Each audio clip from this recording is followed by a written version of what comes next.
গাধাকে সৃষ্টি করার পর তাকে বলা হলো সকাল থেকে সন্ধ্যা পর্যন্ত তাকে ক্লান্তিহীন পরিশ্রম করতে হবে,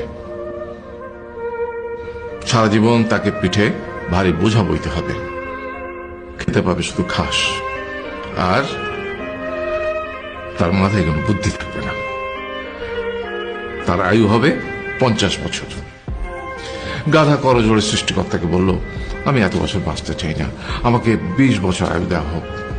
সৃষ্টিকর্তা সেটাই মঞ্জুর করলেন।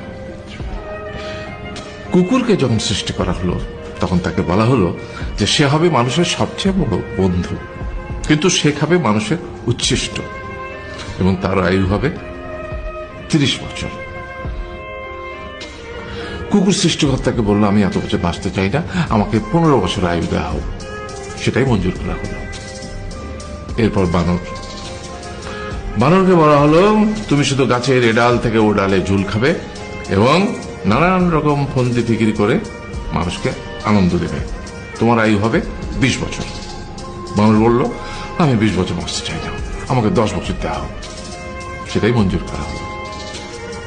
এবার এলো পুরুষ মানুষের পালা। তাকে বলা হলো যে তুমি হলে প্রাণীগুলোর মধ্যে সবচেয়ে বিচক্ষণ এবং বুদ্ধিমান, সেই জন্য তোমাকে প্রাণীদের শিরোমণি করা হলো এবং তোমার আয়ু হবে 20 বছর।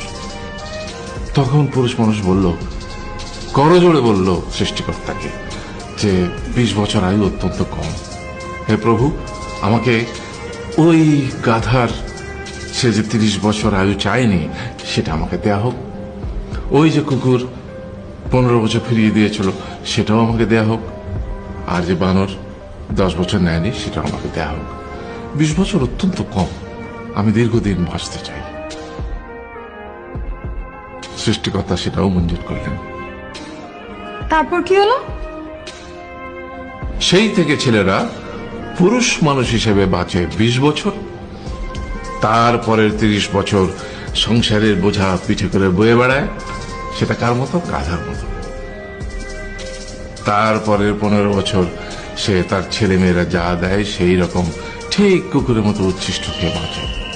আর তারপরে বৃদ্ধ বয়সে ঠিক বানরের মতো, যেমন গাছের এডাল থেকে ওডাল ঝুল খায় বানর, তেমনি এই ছেলের বাড়ি থেকে ওই ছেলের বাড়ি, আর নানান রকম ফন্দি ফিকির করে তার নাতি নাতনিদের আনন্দ দেওয়ার চেষ্টা করে।